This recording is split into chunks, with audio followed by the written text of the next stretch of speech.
happening in the world coming up on NTD News. First, our top stories. Democratic presidential candidate Robert F. Kennedy Jr. testified on social media censorship. He said the Biden administration coined a new term for him called malinformation. Illegal immigrants in New York City now have to move out of city shelters because there's no more room. Meanwhile, a new federal bill prohibits schools from being used as shelters. We bring you an immigration update. A Republican senator is holding up the promotion of over 250 military leaders over a Pentagon abortion policy. How is this possible? And what precedent does it set? North Korea remains silent on the arrest of the U.S. soldier who ran across the border. Analysts weigh in on how this leverage could impact ties with Washington. A major persecution in communist China going on for 24 years to the day today. A congressman joins us for a special report to discuss this issue.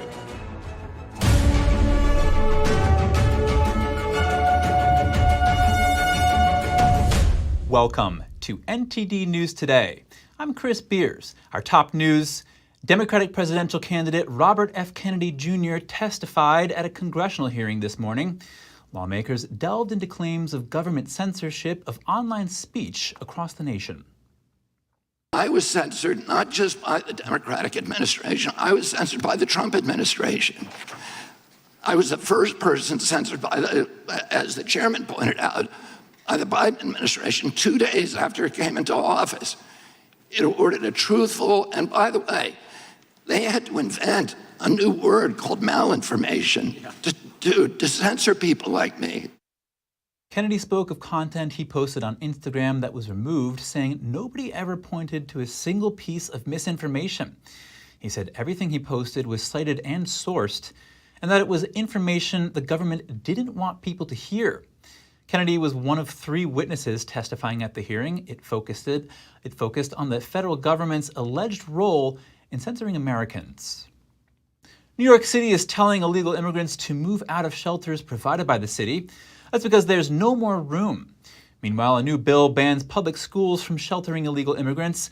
Here's an update on immigration. New York City is giving adult illegal immigrants 60 days to move out of the shelters they'd been provided with and find alternative housing. A Wednesday press release reads that immigrants who do not find alternative housing by the time their 60 days are complete will be required to reapply for a new placement at the arrival center. We have no more room in the city, and we need help for the federal government. The mayor of the sanctuary city asked the federal government for financial support. He also asked for regulation which allows illegal immigrants to work. According to the press release, the policy will create critically needed space for arriving families with children seeking asylum, given there's an average of 300 to 500 people still arriving each day. The mayor also announced the city will distribute flyers at the U.S.-Mexico border, telling newly arrived migrants to consider another city. There are social media sites that are promoting New York City. We want people to be faced with the real reality at the border. The mayor says New York did more than any other city to support illegal immigrants, but added that they can't continue doing so without help from the federal government. Meanwhile, House lawmakers on Wednesday passed an immigration bill. It would ban public K-12 school facilities from being used as shelter for illegal immigrants. A New York representative introduced the bill earlier this month, which gained support from Republicans. Among them, New York Congresswoman Nicole Malliotakis.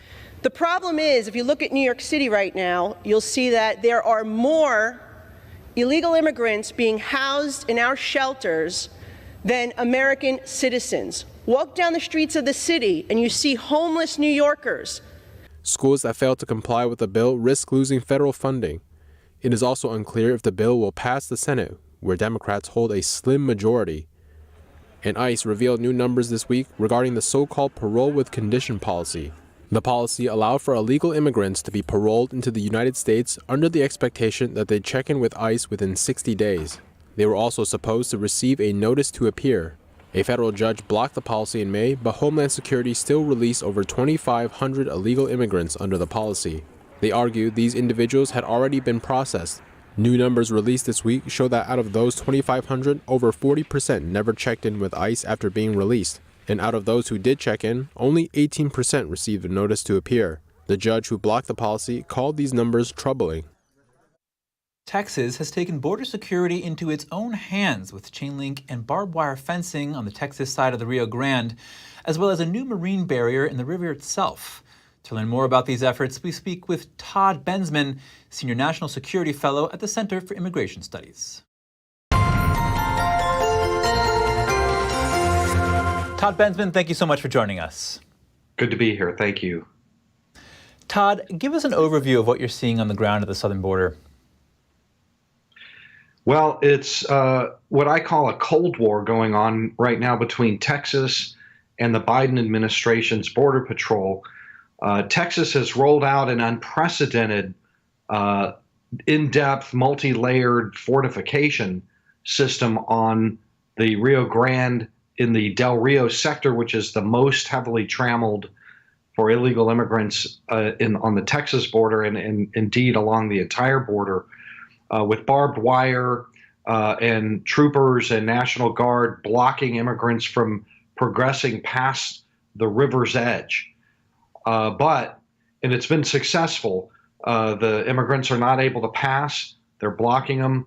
But the immigrants also recognize that if they can find one of Biden's Border Patrol agents, they will be allowed in and on a bus within 24 hours to any city of their choice.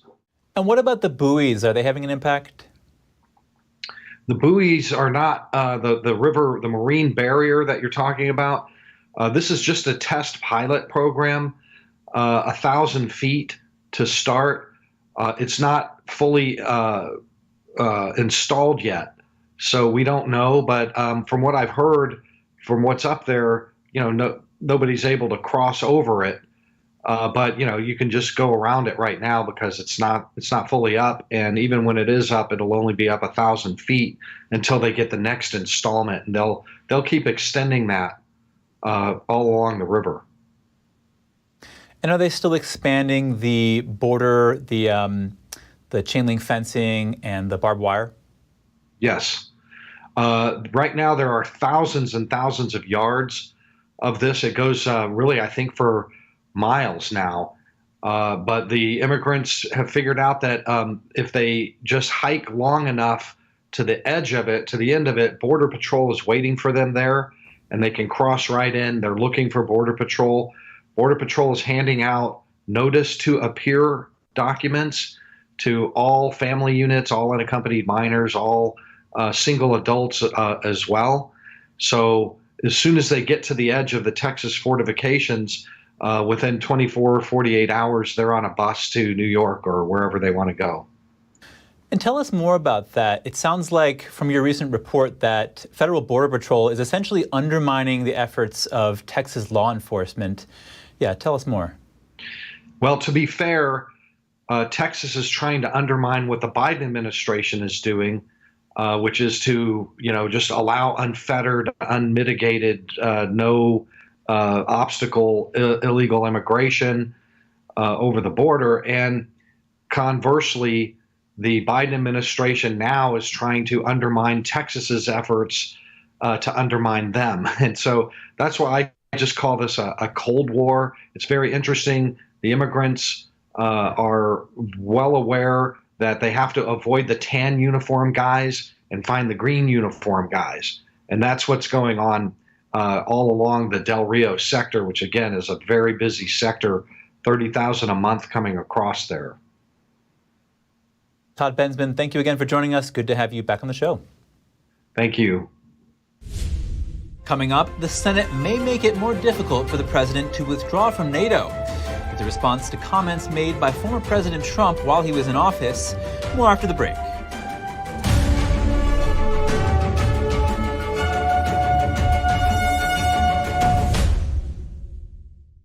Did you know ESG is impacting every part of your life? From rising gas prices to global food shortages to out-of-control inflation, even losing your freedom of speech and being censored on the internet. It's all being driven by ESG ideology. Who's in control? What can you do about it? Find out in The Shadow State, the first documentary exposing ESG. The ESG movement of governments and corporations operates in the shadows. Only the light of truth can expose it. Watch The Shadow State documentary, streaming now.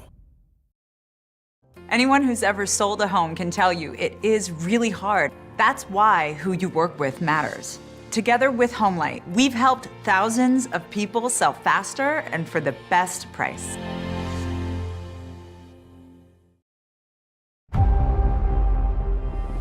The homeless problem is getting worse, it's not getting better.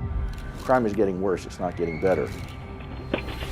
Regulations are getting worse, it's not getting better. People are bailing on California in record numbers. Showing more than half of Californians are considering moving. It might be harder to find a U-Haul than to find your next home. The exodus of people moving out of California is not new. No sane person would want to leave California if they could make it here.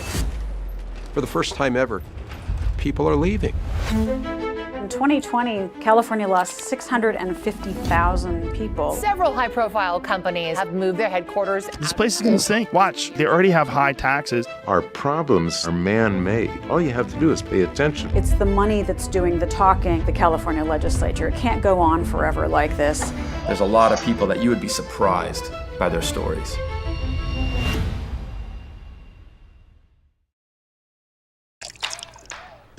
You're not going to get it all right. Just make sure you nail the big stuff. Mama! Like making sure your kids are in the right seat for their age and size. Get it right at nhtsa.gov/the-right-seat. It's just clear as day. The media, whether it's broadcast, cable, or print media, has become extremely biased. And I started looking online for alternative ways to get information. And I saw an ad for a free trial. And I looked at it and I said, Epoch Times. I mean, come on, this is end of days type of stuff. I mean, what are they going to be talking about here? And I said, well, it's a free trial. Let me dig in. Is it giving me both sides? Is it giving me an objective point of view here? I have looked for opportunities to see where they might be biased, and I don't find it. It has given me a level of trust in media that I didn't think I'd ever get back. I love the Epoch Times because it has renewed my faith in the idea that a reliable, responsible, non-biased source of information is available. And I can say that I love it because of that.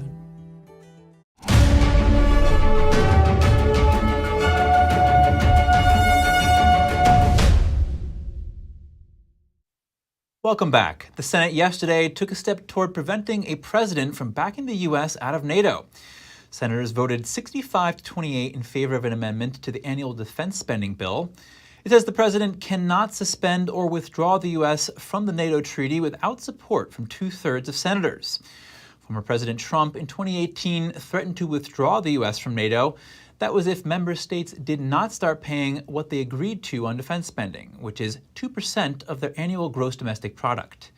That was an amount agreed to in 2014. However, many countries have not met that goal.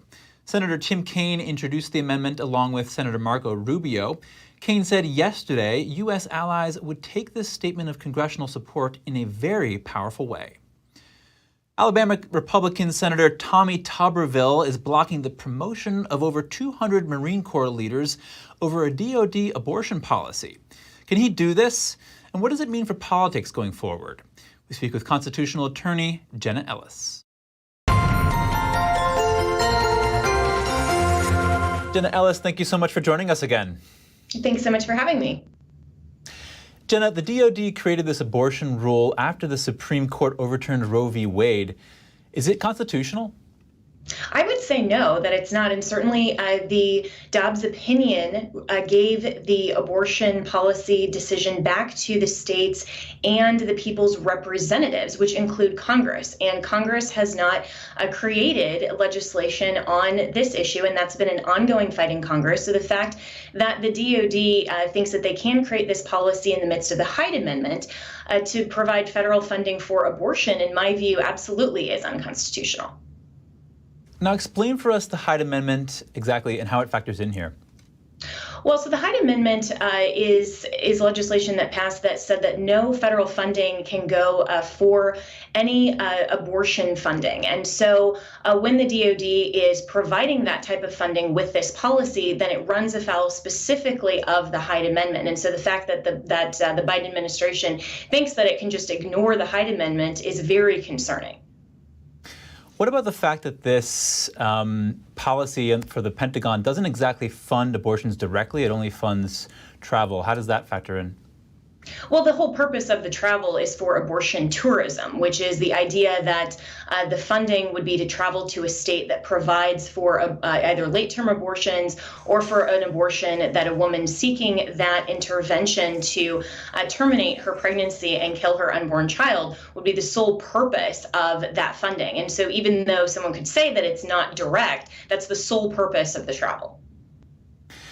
Now, Tommy Tuberville, a sole senator, is basically holding up the promotion of over 250 military leaders over this Pentagon bill, over this Pentagon rule. Tell us about the Senate procedure that gives him this power.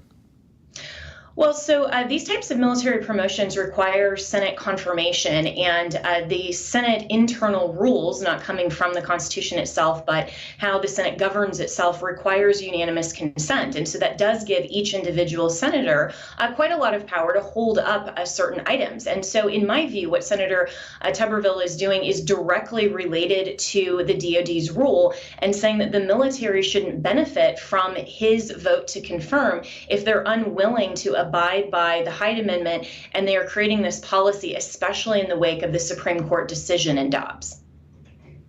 What kind of precedent does Tuberville's action set? I think that this shows that the Senate has to find a way to reach unanimous consent. And so this creates the opportunity for these types of actions to be reviewed. And I think that this type of precedent shows that the life issue is not going away anytime soon. And this is something that the DOD really needs to look at, because Republicans like Senator Tuberville are going to stand firm. And I think that this creates a very good precedent that other Republicans in Congress do need to follow with respect to the life issue. And just in closing here, Senate Majority Leader Chuck Schumer says Democrats won't block Tuberville from holding a vote over this rule.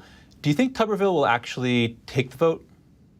I've spoken to him numerous times on my radio show, and I do believe that he's very intent in holding the line here.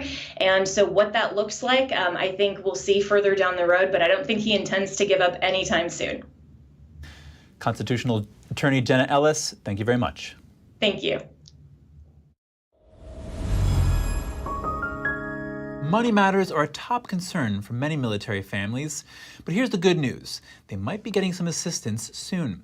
The House's latest defense bill outlines several proposed measures, including a pay raise, additional employment help for military spouses, and more assistance for housing and childcare. The Senate is now considering the legislation. Also, last month, President Biden announced executive actions to make it easier for military spouses to find and hold on to jobs. Advocates say many in the military are having a tough time affording the jump in housing costs, food prices, and childcare. After U.S. soldier Travis King dashed into North Korea on Tuesday, diplomatic relations between Washington and Pyongyang are once again in the spotlight. The U.S. State Department said yesterday it reached out to counterparts in the North Korean People's Army for information, but hadn't yet heard back. As you can imagine, in a situation like this, those discussions are quite sensitive, and I'm not prepared to go into all the details at this time. What I will say is that we here at the State Department have engaged with counterparts in South Korea and with Sweden on this issue, including here in Washington. Previously, Sweden has played a crucial role in contact between Western governments and North Korea as one of the only countries with an embassy in Pyongyang. But using that channel right now could prove tricky. Normally, when Americans have been in this kind of situation before, the U.S. government needs to go through the Swedish embassy in Pyongyang. But that's currently closed because of COVID-19, so the U.S. will have to figure out a new diplomatic route.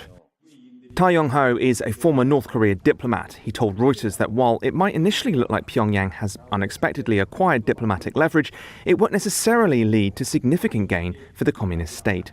I'm skeptical about whether North Korea would use this U.S. military personnel politically, given his military rank is not that high.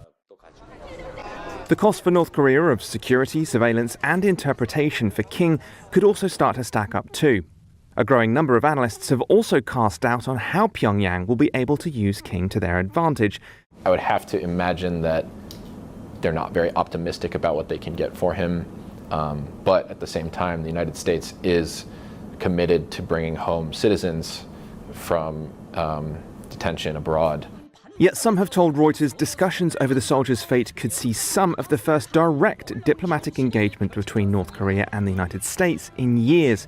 Pyongyang reportedly has a standard playbook for treating American and other Western detainees or defectors well in order to avoid political blowback. One notable exception is US college student Otto Warmbier, who died in 2017 shortly after being released from a North Korea prison. We don't want to see another Otto Warmbier case. And I don't think that North Korea will try that because it could have a huge consequences. The bigger question, however, is whether King's dash could affect stalled denuclearization talks or crack the North's lingering isolation following the COVID-19 pandemic. The North has been pressing on with ballistic missile tests. The latest of those was timed for the arrival in South Korea of a US nuclear-armed ballistic missile submarine for the first time since the 1980s. This submarine is there to show U.S. commitment to defense of South Korea. And if not, then that will make South Korea really think about going nuclear seriously. So that's a worst case scenario. North Korea remains silent on the situation on Thursday. State media, which in the past reported on the detention of US nationals, have also not commented on the incident so far. After the break, a record low in the U.S. real estate market. Only about 1% of homes have been sold this year. What's behind the trend? And a family will receive $800,000 in compensation after their child got burned by McDonald's chicken nuggets. More shortly here on NTD News Today.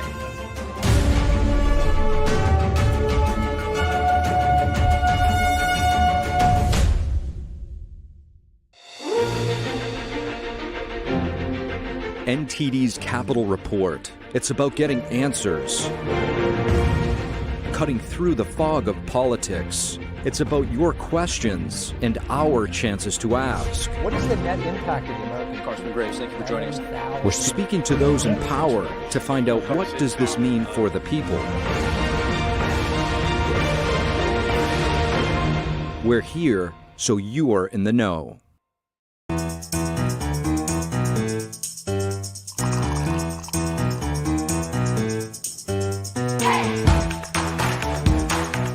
I'm Evelyn Lee. And I'm Kevin Hogan. The stories that need to be told, the voices that need to be heard, the truth that you need to see. Get unbiased and in-depth news. Don't miss a beat. I'm Stephanie Cox. At NTD, we're here for you.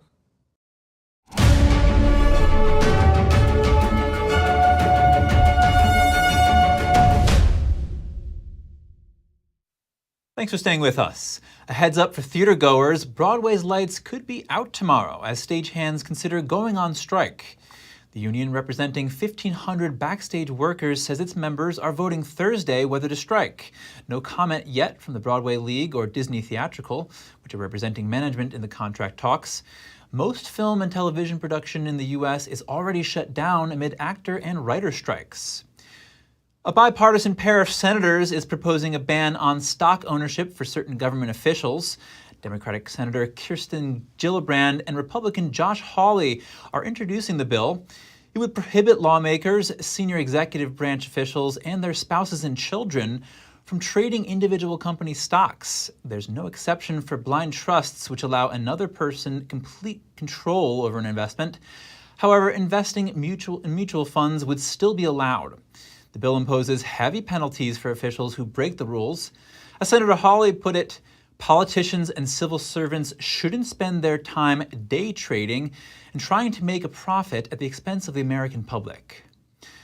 More bankruptcies may be coming for American companies. Over $100 billion of U.S. corporate debt are trading at distressed levels rarely seen in the last decade. NTD Business's Don Ma speaks to a money manager for more. And here with me is Tavi Costa, portfolio manager at Crescat Capital. Some potential strong headwinds facing the economy is the amount of debt. I want to start off with corporate debt. Currently, many companies are locked into low interest rates, but refinancing wall, so to speak, could be coming up. So, we have to respect the lag effect of the Fed's interest rate hikes. I just wanted to get your thoughts on how much of a headwind are we facing because the U.S. is very much leveraged on many levels.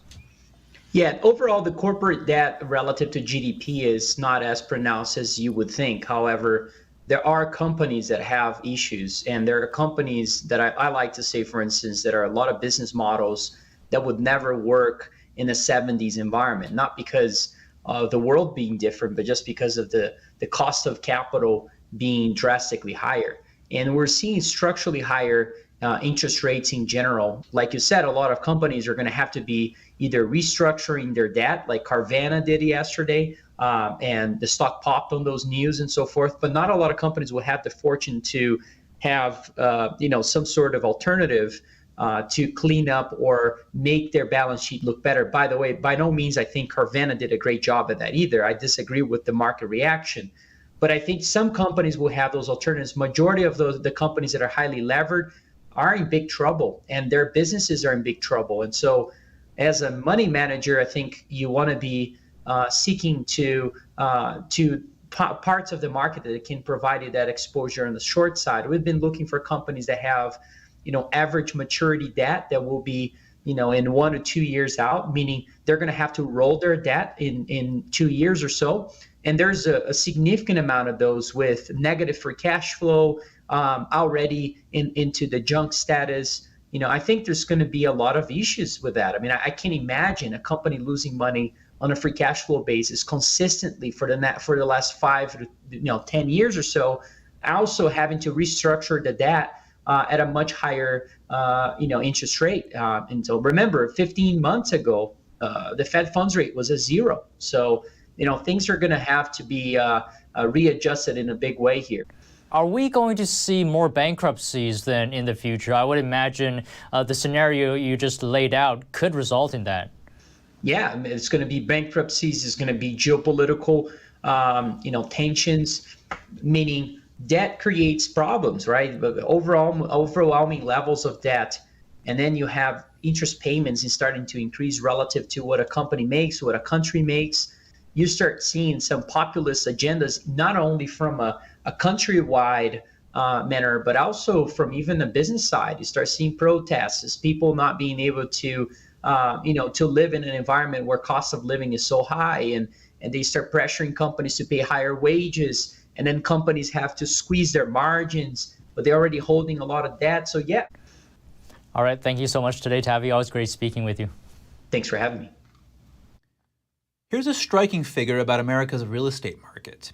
Just 1% of all U.S. homes have changed hands so far this year.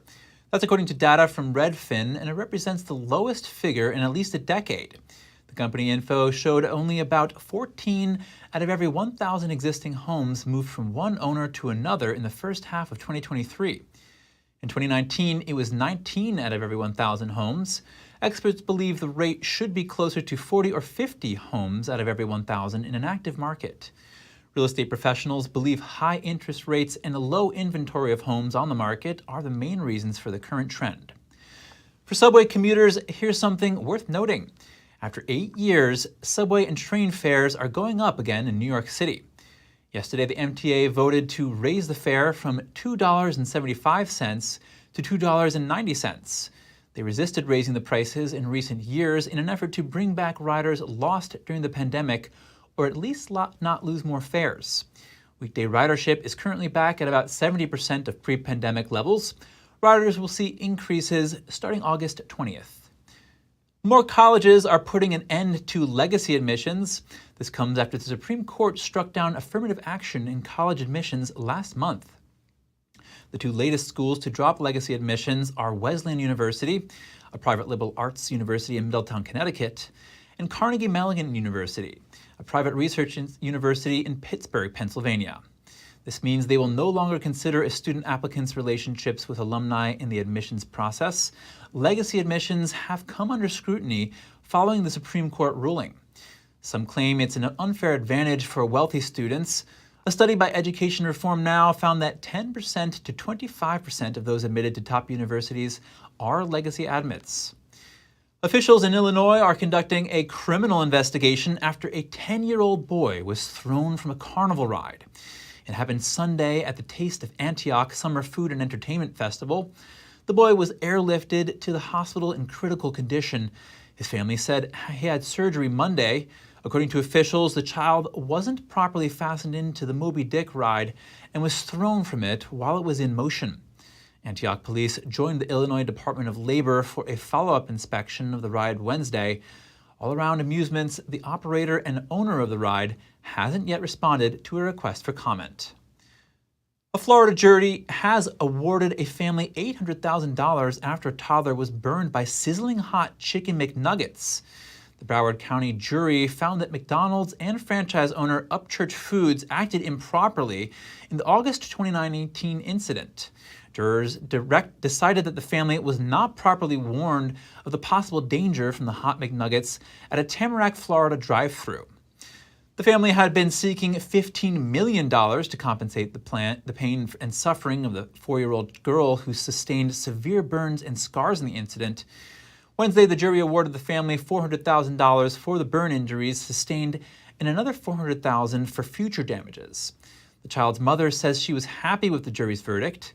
Attorneys for McDonald's declined to speak outside Broward County courtroom Wednesday afternoon. When we come back, an ongoing persecution in China is reaching U.S. soil. A panel discussion at the Hudson Institute breaks it down for us. And Treasury Secretary Janet Yellen sought to build U.S. ties and supply chain during her trip to Vietnam. That's to offset rising tensions with China. We'll have the details soon when we return.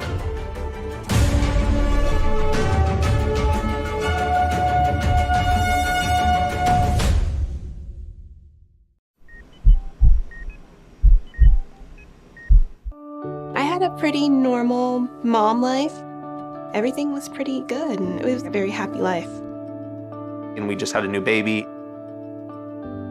And then all of a sudden, within a day or two, she's on life support and fighting for her life. Then I knew something was pretty wrong. A little less than a week after I came home, I couldn't breathe. That's when we decided to go to the hospital. I was given the diagnosis that I had peripartum cardiomyopathy, which is basically a pregnancy-induced heart failure. They told me my only chance was a heart transplant. And the American Heart Association helped make that possible. Their research helped save me. This could not happen without monthly donations from friends like you. Your sustained support helps fund life-saving research that leads to medical breakthroughs, like those that gave Jen a second chance at life. Heart disease is the #1 killer in America, and we urgently need your help to save lives. Go to helpheart.org or call now to become a monthly donor today. Your donation of only $19 a month, just 63 cents a day, will make a difference through prevention, early detection, treatments, and cures that help save lives. I am very thankful for the American Heart Association. I'm grateful for just every day that I get with my children. Please go to helpheart.org or call now with your donation of just $19 a month. Join our community of monthly donors, and you'll get this limited edition t-shirt you could wear to show you're helping save lives. One simple act today can save your life or the life of a loved one. So please, call or go to helpheart.org now to help save lives.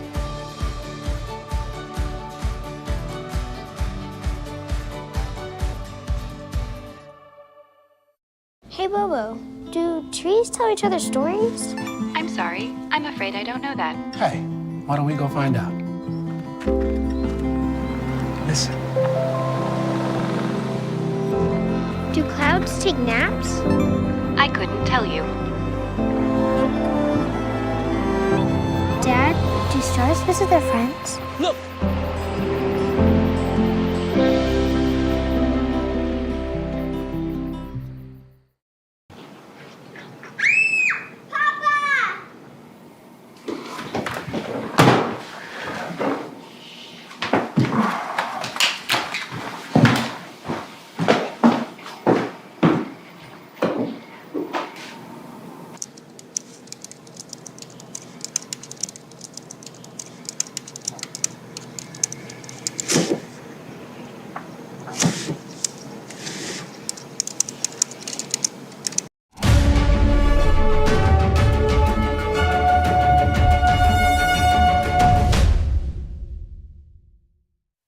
Welcome back. A discussion panel at the Hudson Institute dives into the Chinese Communist Party's repression on U.S. soil.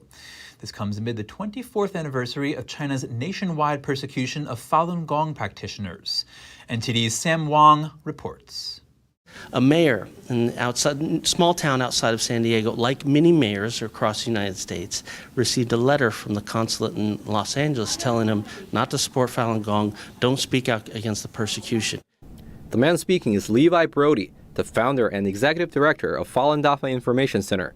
He told me that a persecution once happening on the other side of the world has made its way unchecked into the U.S.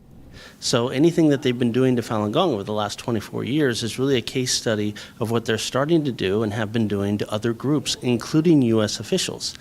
Falun Gong, also known as Falun Dafa, is a spiritual practice consists of 5 gentle, slow-moving exercises. Practitioners follow the core teachings of truthfulness, compassion, and forbearance.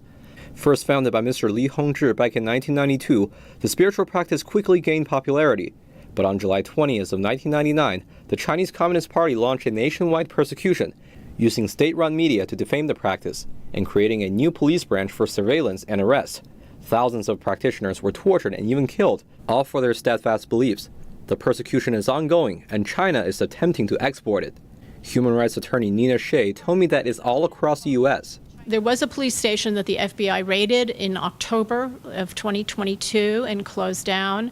But I understand that there are other police stations and adjunct centers around the country, maybe 8, maybe more, maybe less. We don't know. The police station she was referring to was called the American Changle Association, an office building located in Lowertown, Manhattan. Authorities said that it was a CCP police outpost operating in the name of a service station aimed at targeting Chinese dissidents overseas.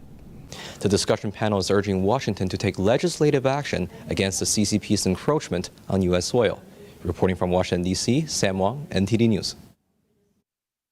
If you'd like to hear a full broadcast of the discussion, go check it out at ntd.com. The ongoing persecution of Falun Gong includes forced labor, torture, and forced live organ harvesting. Among the recent victims is a U.S. citizen from Florida. In a special report, NTD's Steve Lance sat down with Florida Representative Gus Bilirakis to discuss the issue. Here's a preview. Congressman Antony Blinken, Secretary of State, first time an American Secretary of State has visited China in over 5 years, causing a little bit of stir days later. The president calling Xi Jinping a dictator, Chinese state-run media, not happy about that. What is your assessment this week? I'm hopeful that the Secretary mentioned the discrimination, the human rights violations in China, in this case, the Falun Gong. A wonderful spiritual practice, there's no religious freedom in China. Let's be honest, and call them as we see them. We need to call these people out, these governments out. China is a violator. Look what they're doing with the Uyghurs. This needs to be a top priority. They say, well, maybe this is not affecting United States citizens. It definitely is. It definitely is. Oftentimes people think that this is happening, an ocean away in China, but actually it does hit home into every state in this country, including in yours, your friend and constituent, Joe Yu. Yes. How has his story, his family story impacted you? Well, it's very sad. These are wonderful people, very productive people, great Americans. But this is an innocent gentleman, Yu's father, and he's being jailed for 8 years for doing absolutely nothing wrong. Absolutely nothing wrong. But it's just an example of what's going on in China.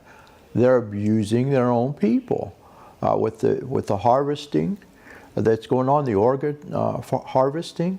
All the violations. This gentleman had some materials in his home that actually belonged to his wife. He went back to take care of his father.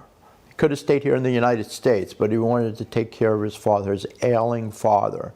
Did the right thing, the moral thing. And this is the way he's penalized by his country, his government? What are these communists afraid of?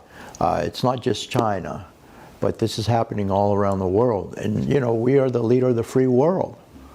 We cannot bury our heads in the sand. The special report is available at ntd.com. There's also a rally to end the persecution being held in Washington, D.C. today, followed by a parade. You can also watch that live right now on NTD's website. Following her trip to Beijing and India, Treasury Secretary Janet Yellen met with officials in Vietnam. Her visit highlights the country as both a rising industrial power and an alternative for diversifying supply chains away from China. And it doesn't mean, in our case, ending our, in any way, trading relations with China, but we do want to partner with more countries, and we see Vietnam as an excellent partner. Yellen was speaking during a tour of an electric scooter factory in Vietnam's capital. Washington sees the country as a key partner in renewable energy and supply chain resilience. Yellen said COVID-19 and Russia's invasion of Ukraine informed the U.S. of the importance of supply chain diversity. Strong economic and security ties with Vietnam are now a U.S. priority. And if you have any news tips or feedback for the show, please feel free to email us at news.today@ntd.com. Coming up, a German company tests a vertical takeoff flying taxi in southern Spain. Some say flying taxis could be a reality for the average person by 2030. And the European Space Agency is planning to steer one of its old satellites right toward Earth. Stay tuned for more on that when we return.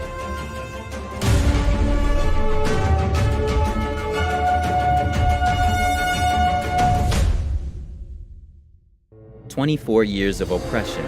This July 20th marks another year of persecution of Falun Gong adherents in China. Must demand that China end this practice. Watch thousands of people commemorating the victims this anniversary. Join us live for NTD's live coverage of the 2023 parade to end the persecution of Falun Gong.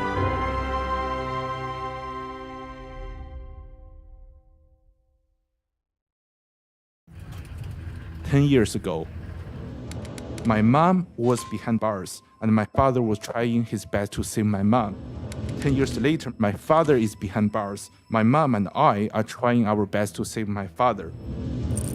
The policeman threatened to jail and torture me. He even told me it would be a shame for your baby to grow up without a mother. I'm in US, my father is in China. This whole government, with all the power and with all the money, are persecuting my father. And I'm just nobody. They're using humans as guinea pigs to supply organs, either for their own domestic supply or to export them. There is evidence of genocide here. They're unspeakable. These things are unspeakable. They say, well, maybe this is not affecting United States citizens. It definitely is. It definitely is. And I think that the creep happens very, very quickly if you let it, because they want us to be more like them, not them to be more like us. It should concern everybody in America that they're penetrating that far into the middle of our country. We are collaborating with a regime that's on a par with the Nazis, and we're profiting by that. If that hand was being extended to you with the blood on it, would you be so willing to extend your hand in friendship or in business partnership or even in diplomatic partnership? So the big moral question of our time, are we going to do the right thing, or are we going to suffer that same persecution?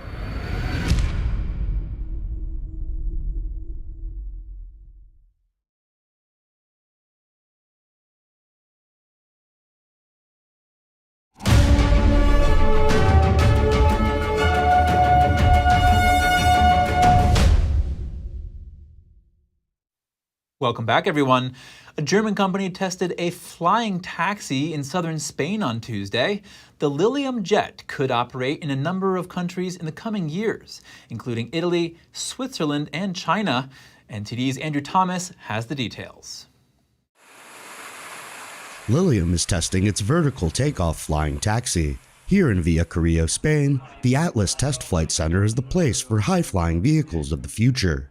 So the aircraft behind me is an experimental aircraft, which we have been flying for the last 4 years.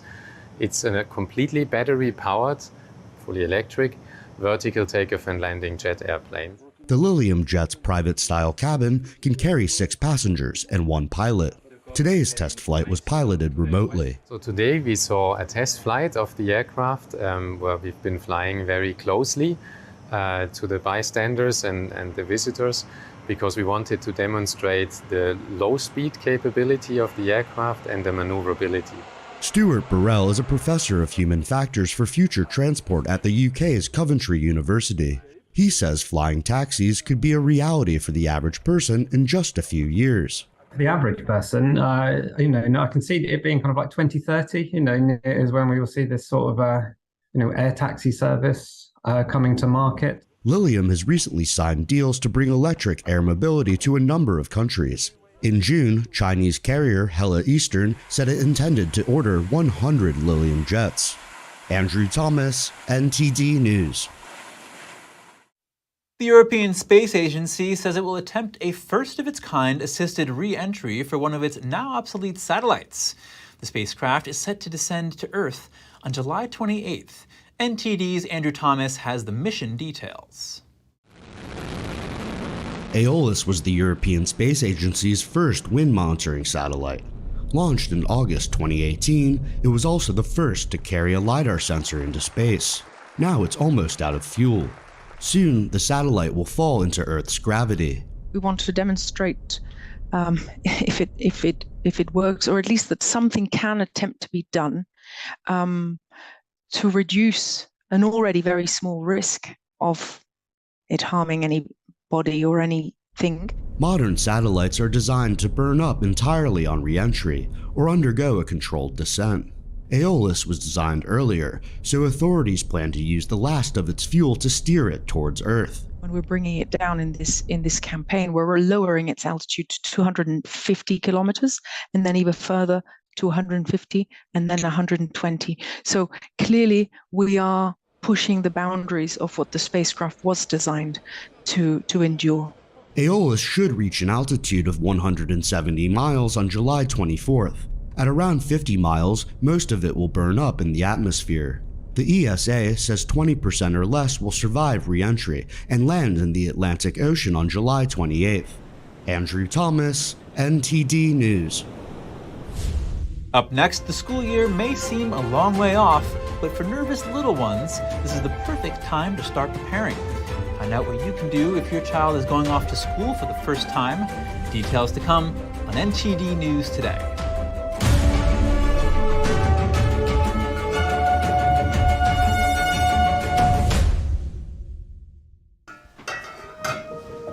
Hey, I told you enough of that. But look, this is different. It's Ganjin World.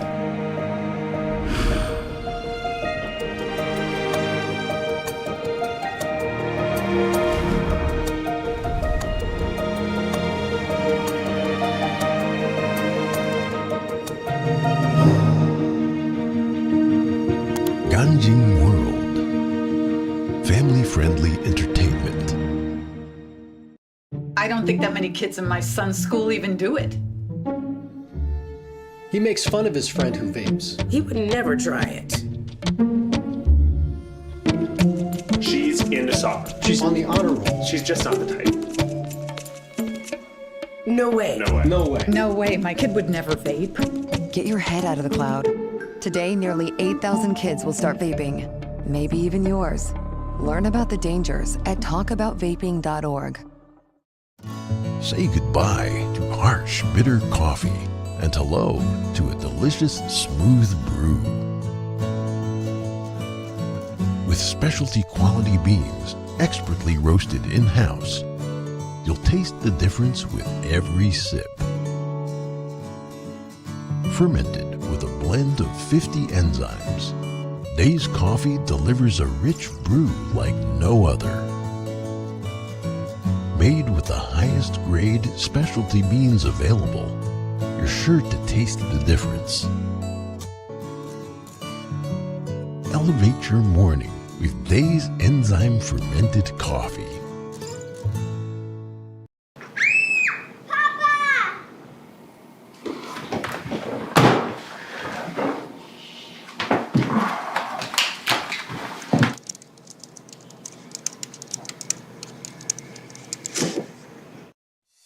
Does this look familiar? You probably think this is what owning hearing aids would be like. Let me tell you, there's a better way. The Atom by Audien Hearing. The all-new Audien Atom is the world's first wireless charging hearing aid under $100. The Atom comes with an easy-to-use wireless charging dock. Plus, the Atom has a 22% smaller design, so it's nearly invisible when worn in the ear. That's why we have over 250,000 happy customers. Each pair has a 45-day money-back guarantee, so there is zero risk in trying them. Call 1-800-918-3109. That's 1-800-918-3109. Call 1-800-918-3109 or go to audienhearing.com to get your pair of Audien Atom hearing aids for only $99.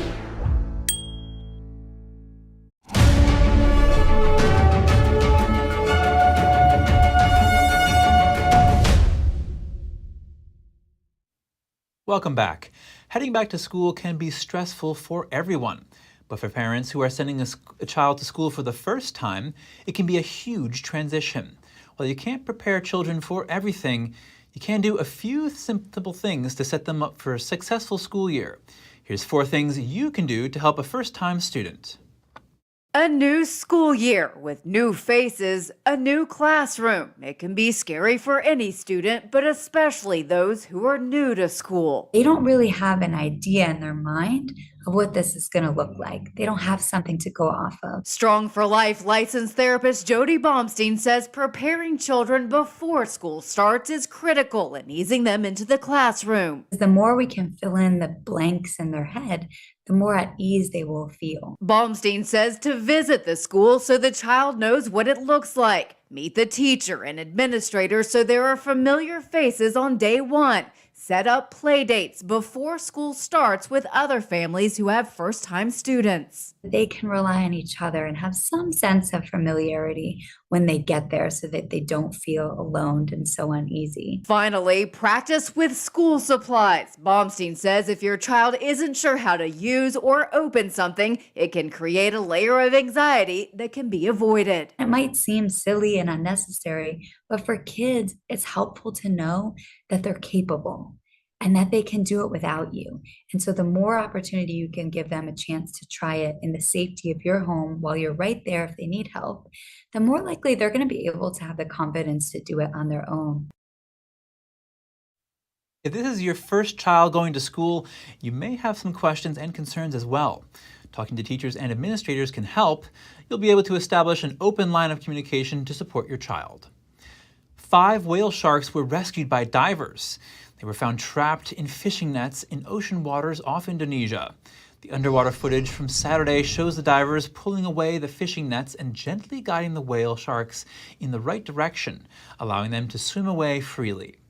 The whale shark is considered the largest species of fish in existence, and it's on the red list of the International Union for Conservation of Nature as a vulnerable species. A police horse paid tribute to a fallen officer yesterday. Wednesday marked 19 years since Nashville police officer Christy Jo Dedman lost her life in the line of duty.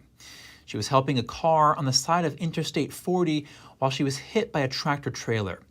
Metro Police posted a picture of one of its mounted patrol horses paying tribute to Dedman at her gravesite. Police remind drivers to slow down when cars are pulled over on the shoulder. Whether you prefer a Queen's Gambit or Sicilian defense opening move, today is a good day to play the ancient game of chess. July 20th is International Chess Day. The game was developed in India during the 5th century. It has evolved over the years, but the board people play with today has been used since the 11th century. Players move their 16 pieces around until they can capture their opponent's king. When that happens, they say checkmate, which derives from a Persian phrase meaning the king is dead. If you celebrate with a match today, share your game photos and videos on social media with the hashtag International Chess Day. Thank you for tuning in today. I'm Chris Beers.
Thanks for watching us on YouTube. Did you know YouTube only keeps selective videos on its platform?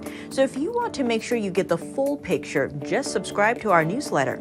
Go to newsletter.ntd.com and sign up. It's free.